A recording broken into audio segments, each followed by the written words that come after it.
Hello everyone, this is Cigdem Knebel. I am a proud mom of two bright, curious children, and I'm also the founder of Simple Words Books and author of Decodable Chapter Books for Dyslexic Children. Like many of you, since we began our journey with dyslexia, I have read endlessly to figure out ways and strategies to support my dyslexic son. What I will discuss here today is a synthesis of all that I have learned over the years and the strategies that worked for us. I realize that every child is unique, and I hope that what I'll share here with you will give you some tools to successfully support your child and build his reading confidence to read for fun. So what is dyslexia? The official definition of dyslexia is that it's a specific learning disability that is characterized by difficulties with accurate and/or fluent word recognition and by poor spelling and decoding abilities. So in my own words, I describe dyslexia as a learning difference that causes a difficulty in reading and spelling. As a result, the person's intellectual does not match their reading output. So let me put on some slides here. A couple of years back when I first met Nancy Duggan, she shared this definition with me. And once I understood what it actually meant, it really clicked for me. As a side note, I want to recommend that you listen to Nancy Duggan's session on how to navigate through the school system. In that session, she goes into great detail explaining what reading is and the components of readings.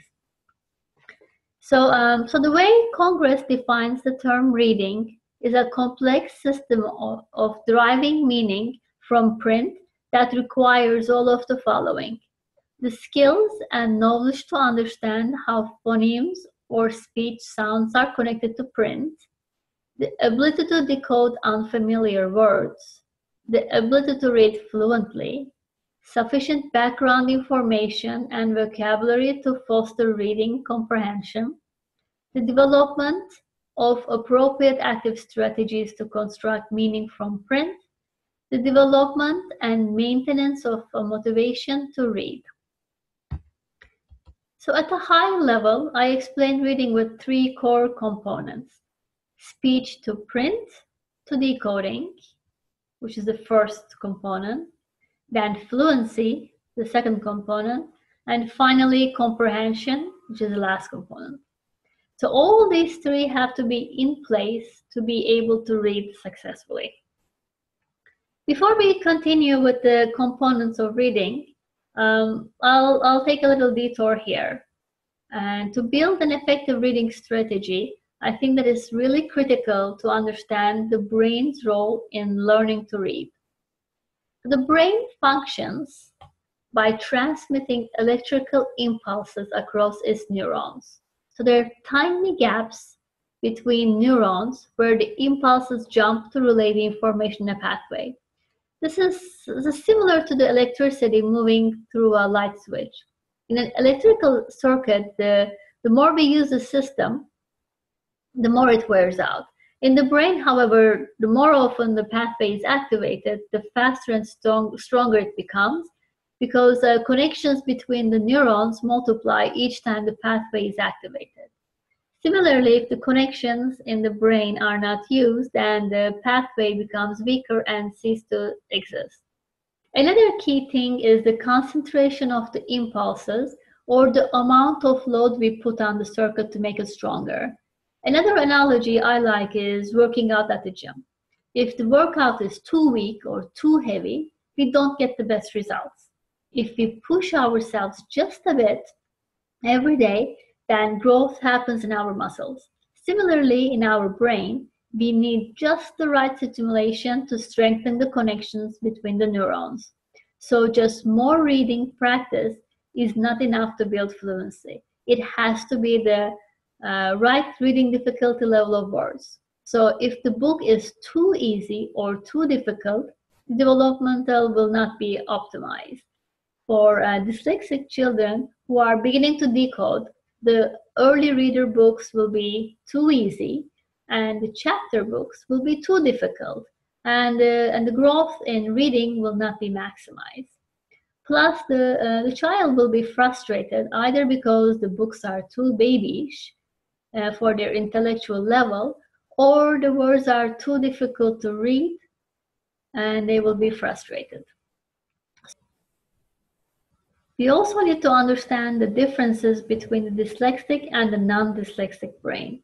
The brain has two halves or hemispheres, the right and the left. The left hemisphere includes most of the areas responsible for language processing and reading. The non-dyslexic reader activates the front and back areas of the left hemisphere while reading. So using the left side, which is the side that is responsible for reading, helps them associate words and sounds quickly and efficiently. The dyslexic reader, however, has different reading patterns in the brain than a non-dyslexic. The dyslexic brain matches the sounds with letters in more steps using longer pathways in the right hemisphere to compensate for the underactivation in the back left hemisphere.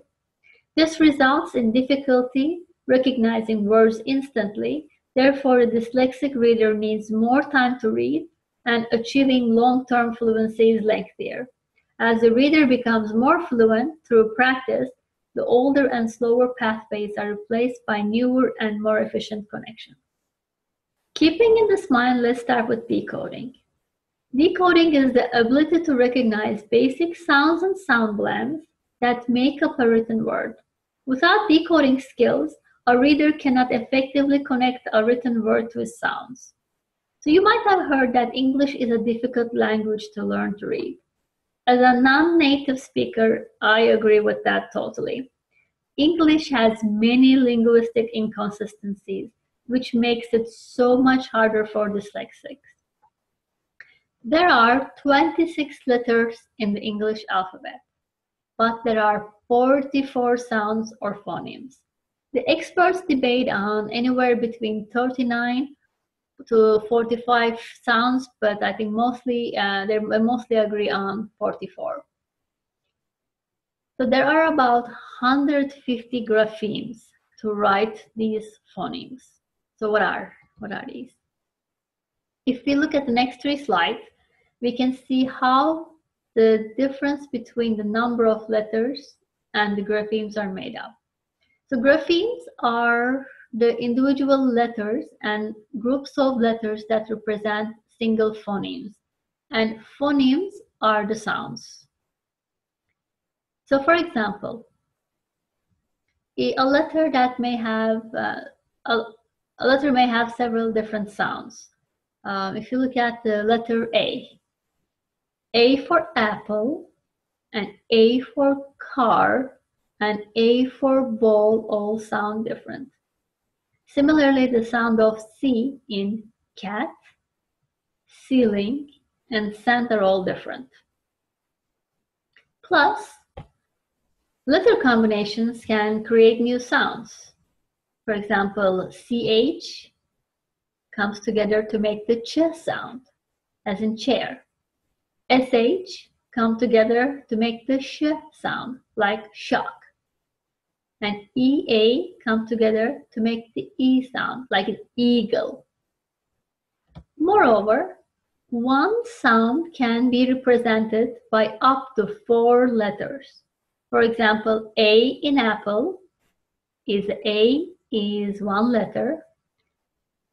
In the word phone, PH is made of 2 letters to give the F sound in phone. In plateau, EAU come together to make the O sound. Now it's 3 letters.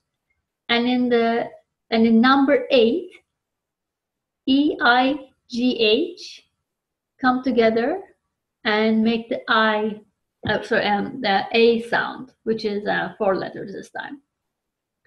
And of course, if this is not enough, these combinations can also have various ways to sound them.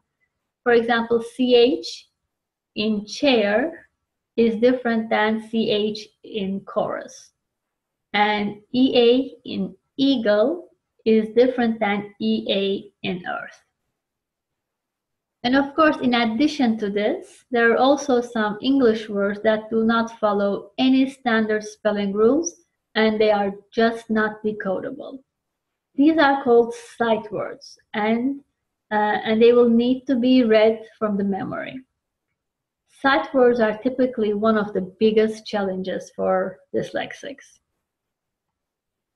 So going from decoding to fluency, reading fluency is the ability to read text accurately, quickly, and with expression and comprehension. First, a reader learns to read a word accurately, and then with practice, fluently. Anyone who is learning a new task needs to practice this new skill to automate it. So similarly, every beginner needs to practice reading to improve fluency, because this is a new skill in reading.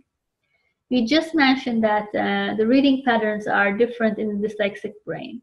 So practice makes it that much more important, because the brain works differently, and the practice makes the new, more efficient pathways the dominant ones. I safely assume that many of you have heard about Dr. Sally Shaywitz. She is the author of Overcoming Dyslexia, and in my opinion, it's the must-read book for everyone who is involved with dyslexia. So she recommends guided, repeated oral reading as a way to improve fluency. She says that the focus is on practicing repetition in oral reading with ongoing, constructive, and positive feedback. So when I first read ongoing, constructive, and positive feedback, I almost fell off my chair, because reading time for us was more like a negotiation at best, if not a battle. So the key here for us was to choose the right reading materials at the right reading level. This not only allowed for improving speed and accuracy for my son, but it also helped him build reading confidence. So when he read the Decodable Chapter Book for the first time, he realized that his hard work was actually paying off. Decodable books increased his reading stamina as well. Even though we started with only like 1 or 2 sentences at a time, it eventually became paragraphs, and then it became pages at one sitting. So with reading fluency certainly comes better comprehension. Reading comprehension is the ability to read written material, process it, and understand its meaning. Clearly, fluency is the key for comprehension, and a fluent reader does not focus on decoding of individual words. Instead, they concentrate on the content and the meaning. I think there are 3 common roadblocks to comprehension related to fluency. The first one is reading too quickly without understanding the context. Second one is decoding too slowly each sound in the word, or getting stuck for too long on familiar words. Guessing words incorrectly is the third one, and this is done by many dyslexics. Instead of reading, they guess the words. So when they guess the words, they're processing the context of the wrong word. So building reading confidence comes with really believing the ability to read. And in everything we do, believing in ourselves is the most important factor for success. At least it's one of the most important factors for success. The mindset of I can do anything, even if it takes me much longer, or I can accomplish this, even if it's not going to be easy for me, is really what makes dyslexics successful in the long run. But then, how can a child who repeatedly cannot read a book, something so simple for many others around him, continue to believe that he can succeed, especially in reading? The key here is that he needs to be given the right tools. So when I came across Frank Serafini's quote, there is no such thing as a child who hates to read. There are only children who have not found the right book. It just hit me that if there were these right books out there, especially in the early stages when dyslexic children are learning to decode, then there would be more dyslexic children who would potentially read. For books we found at the right reading level for my son were really for much younger audience, like the ones that has a few words or a few sentences in each page that says cat sat on a mat. So around second grade, he was looking for bigger books and chapter books that his friends moved on to chapter books. And these books with only one or two sentences per page were not exciting anymore. But those who struggle with decoding, just like my son did back in the day, were often left with really no books at their intellectual level that they can actually read and enjoy with little or no support. And what was even worse, that as their classmates moved up to chapter books, they felt left behind. And in my opinion, this is the downward turning point for many kids. It causes them to lose confidence in themselves and in their ability to read. Until then, they most likely feel like, oh, we're not able to read, but now they might begin to think that they can't read because they're not smart enough, which is certainly not true. So I made a list of what right books for dyslexic children who are in the early stages of learning to decode should have, and I just put them in a bowl and I started writing for my son, and Simple Words books were born. So what I realized that the books should really include lots of simple decodable words and some longer simple decodable words such as picnic and tennis. So, and some frequently used words, a few of them, not too many, but the harder ones like need or want. And also you should have some frequently used sight words so they can practice these words and read them from the memory, like of or was. And the words should be mostly short and close syllables, and the sentences and paragraphs should also be short. I personally prefer font size 12 or larger, and ideally I like books that had a word list at the end, so I could use this list to determine if the book was the right reading level, and if I needed, I could use it as a practice tool before starting to read the book. So we really benefited from the decodable chapter books because it made my son feel like he was able to read big kid books, and he wasn't very frustrated, and he was able to practice the learns that he had learned throughout his evidence-based language training.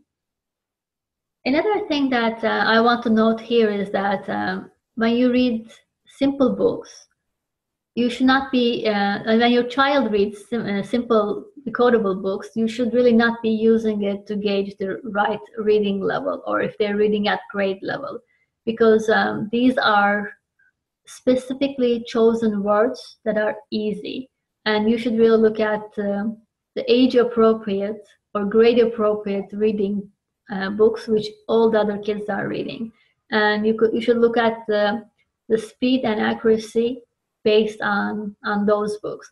These books are really meant for practicing what they have learned, and also give them some quick wins early on so they can feel like they're working hard and they're getting the results.